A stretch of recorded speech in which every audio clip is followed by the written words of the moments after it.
Hi, in today's video I'm going to review a set of tomato cages that I got off Amazon.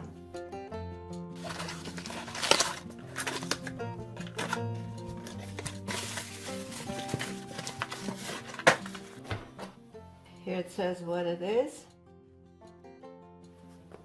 Here is the website of the company that makes them. And they have a contact information. That's helpful, just in case. Made in China. Everything is made in China these days.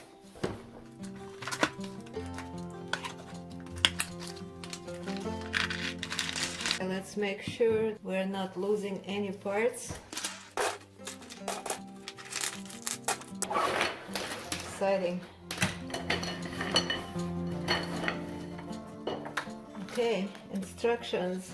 That's good for people who are not very good at putting things together like myself. That's very helpful. Instructions are very simple, very direct. Here it says that it actually has 4 different parts to the set. Plastic connectors, which are these little tubes. Pointed stakes, should be pretty obvious.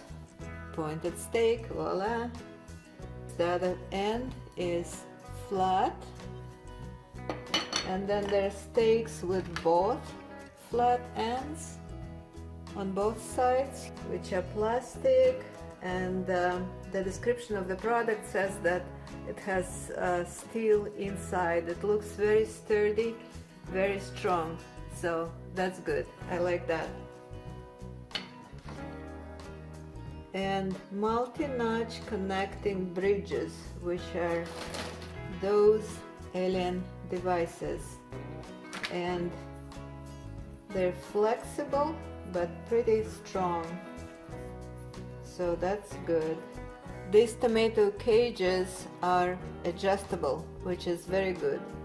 You can make it 16 inches high, and then you can build up from that into 1 more story, 3 more stories, or 4 stories of the cage as your plant grows, or whatever different plants you choose. They call it tomato cage, but I know that this kind of cage can be used not just for tomatoes, but I'm planning to use it for my eggplants, peppers, bell peppers, and hot peppers.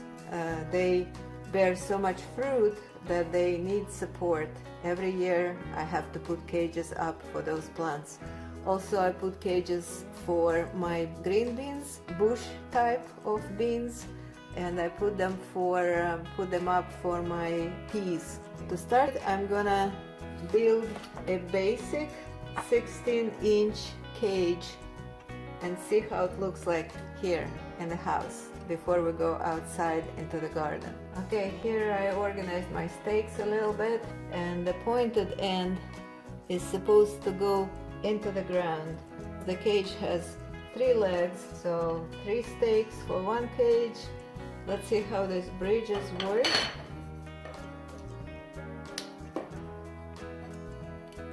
Everything is adjustable, which is good, because if I wanted low, if I wanted smaller, tighter cage, I can build a tighter cage.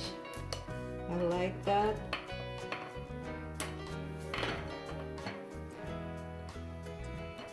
Let's build a smaller cage here. So here it is, very basic structure. So here's the basic structure with the supporting stakes that pointed ends that go into the ground. So this is the first story of my cage. And to build a bigger one, we have to go to the garden. Here I am outside, better space for making this project happen, with my first story of the plant cage. And as an example, here is a 5-gallon pot that I believe it will fit perfectly. No, not perfectly. I'll have to adjust the cage in order to fit the 5-gallon pot. if I start my seedlings in 5 gallons, that will be a perfect fit right here. That's a good feature, that you can adjust your cages to the size of the pot you're gonna use. There we go, that's better. It fits right in. Let's do this. 3 connector tubes to put on our stakes. Tight fit, which is good. And then 3 more stakes with flat ends.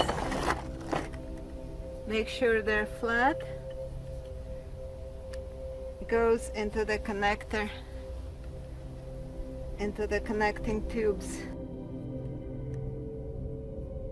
I'm gonna make this bigger to make it more sturdy right here on the ground, so that will be easier to work with. So that's a good feature, that you can adjust it on the go.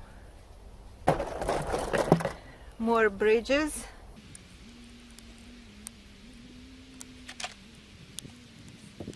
And I can build it up and up. So one feature that they advertised on their website, I saw it and I can see it now how good it can be, that you can adjust the height of your bridges or put in extra bridges for extra support for your plants in between the stories, so to speak.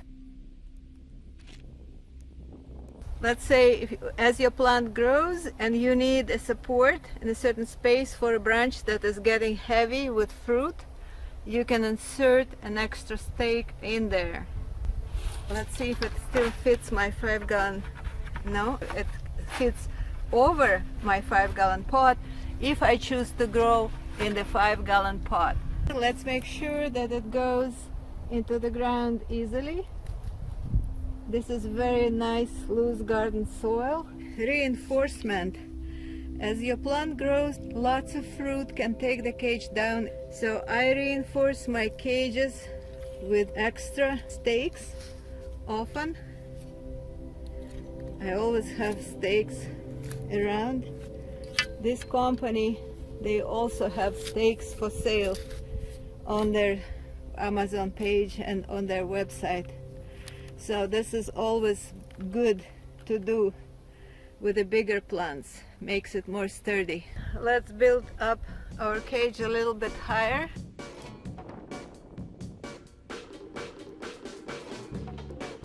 That's how high it is now off the ground. And this height you can use for climbing vines, for roses for example, to get them established and grow up high.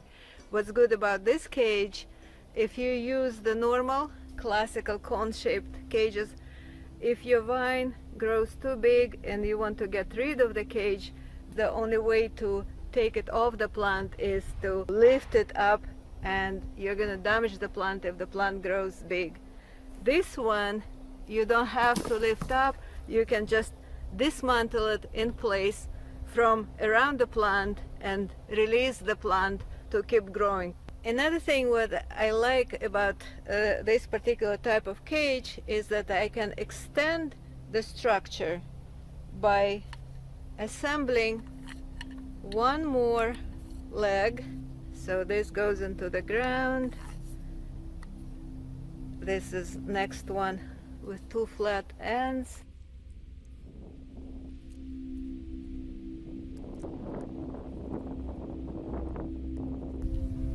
Here we go. Now it's a more complex structure for a bigger plant, or if I want to plant a bunch of beans, green beans, that need support of a bigger structure, then I can keep building something much bigger than the original triangle one. So what can I say? I like the versatility of this product a lot. I like that I can build different shapes out of it. I like that I can store it easily and take it apart easily from around the plant. The link for this product is below, and good luck gardening.